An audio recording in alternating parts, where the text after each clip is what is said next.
여름철이면 어김없이 올라오고 화장이나 마스크로도 잘 가려지지 않는 기미, 이런 기미로 고민하는 분들 많으시죠? 기미에 좋다는 화장품도 사용해보고 바르는 약도 사용해보고 레이저 토닝도 받았는데 효과가 없고 오히려 진해져서 속상했던 적 있으시죠?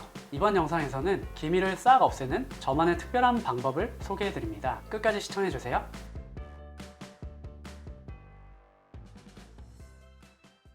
안녕하세요. 당신의 피부에 광이 나는 그날까지 피부과 전문의 닥터 피부광입니다. 이번 영상에서는 저만의 특별한 기미 치료법을 소개해 드리겠습니다. 기미는 경계가 불명확하게 갈색 또는 청회색으로 나타나는 색소 침착 질환입니다. 그래서 얼굴의 중심부를 따라서 발생하거나 광대를 따라서 발생하거나 아니면 턱선을 따라서 발생할 수 있기 때문에 임상 양상은 매우 다양하게 나타납니다. 조직 검사를 해보면 멜라닌 세포의 수가 정상이거나 약간 증가되어 있고 멜라닌 세포의 가지가 증가되어 있고 멜라닌 색소의 침착이 증가되어 있습니다. 또 진피에 엘라스틴 섬유화 같은 것들이 끊어져 있는 모습, 즉 진피의 변성이 관찰되고요. 또 혈관 확장이나 피부에 염증이 동반되어 있는 경우가 흔합니다. 원인은 아직 명확하게 밝혀져 있지는 않지만 현재까지 밝혀진 것들을 간략하게 말씀드리면 유전, 자외선, 호르몬, 각종 피부의 자극으로 말씀드릴 수 있습니다.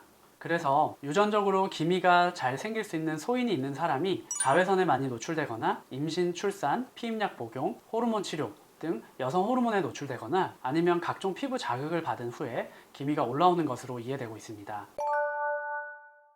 크게 세 가지 치료 방법이 있는데요. 첫 번째는 바르는 약, 두 번째는 먹는 약, 세 번째는 레이저 치료가 있습니다. 바르는 약은 하이드로퀴논이나 레티노이드 등의 미백 성분을 사용하고요. 단독으로 사용하거나 아니면 스테로이드와 병합해서 사용할 수 있습니다. 다음으로 먹는 약은 트라넥삼산이라고 하는 것을 사용할 수 있고요. 다음으로 레이저 치료는 1064 나노미터의 파장을 갖춘 레이저로 치료해 볼 수 있습니다.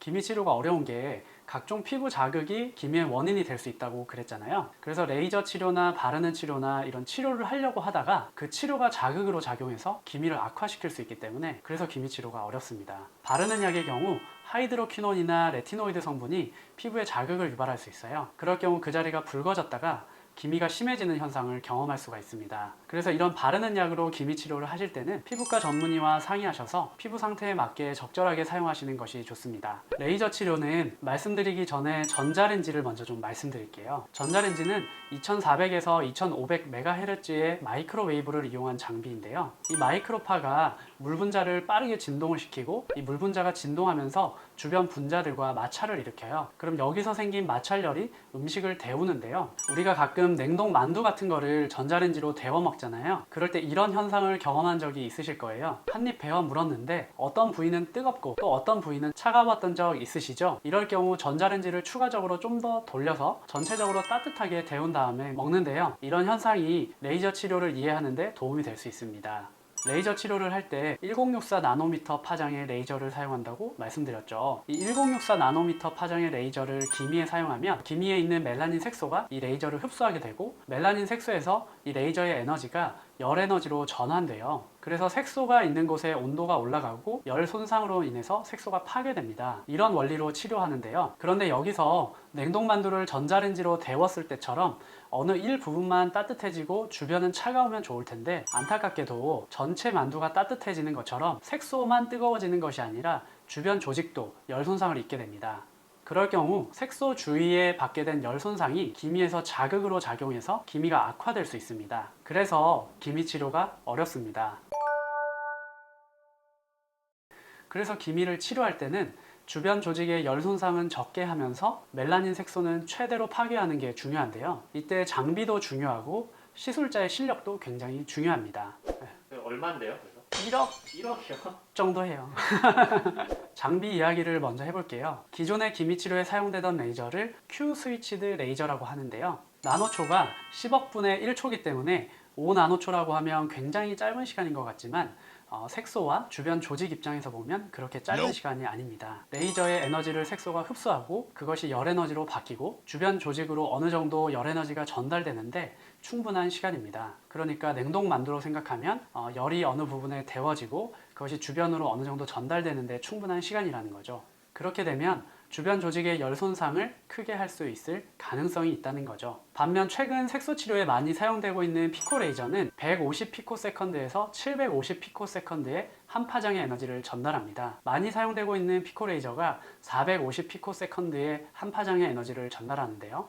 기존 나노세컨드 레이저보다 10분의 1보다 더 짧은 시간에 에너지를 전달하는 것이죠. 그러면 색소가 그 레이저의 에너지를 흡수하고 열 에너지로 바뀐 다음에 주변 조직으로 열을 전달할 시간이 짧게 되는데요. 냉동만두로 치면 어느 한 부분만 뜨거워지고 주변은 차갑게 유지하는 상태와 비슷한 거죠. 그래서 주변 조직의 열 손상을 줄이는 장점이 있습니다. 또 피코 레이저의 장점이 하나 더 있는데요. 이렇게 짧은 시간에 에너지를 색소에 전달하게 되면 색소가 물리적으로 폭발하는 반응도 발생합니다. 이것을 LIOB라고 하고요.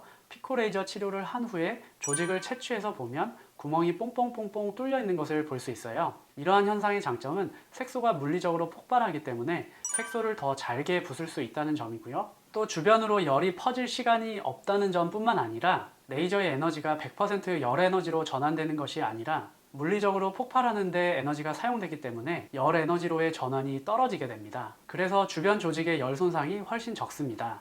그래서 피코 레이저가 기존의 Q 스위치드 레이저에 비해서 기미 치료에 유리합니다.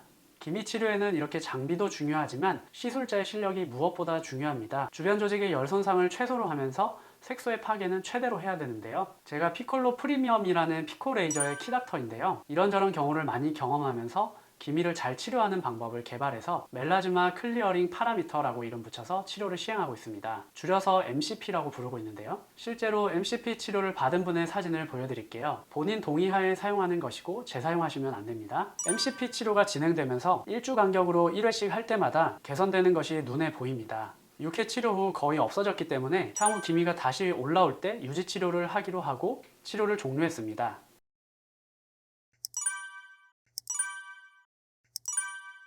지금까지 기미 치료가 어려운 이유와 MCP 치료에 대해서 말씀드렸는데요. 기미는 치료를 하려고 하다가 그것이 오히려 자극이 되어서 기미를 악화시키기 때문에 치료가 어려울 수 있습니다. 그래서 주변 조직의 손상을 최소로 하면서 멜라닌 색소의 파괴는 최대로 하는 MCP 치료를 이용하면 기미를 잘 치료할 수 있습니다. 이상 당신의 피부에 광이 나는 그날까지 피부과 전문의 닥터 피부광이었습니다. 이번 영상이 도움이 되셨다면 구독, 좋아요, 알림 설정 부탁드립니다. 원장님, 근데 기미치료 제 와이프도 그러거든요. 기미치료 여러 번 한 레이저 10번 받았는데도 똑같거든요. 그런 분들은 어떻게 해요? 저한테 오시면 됩니다.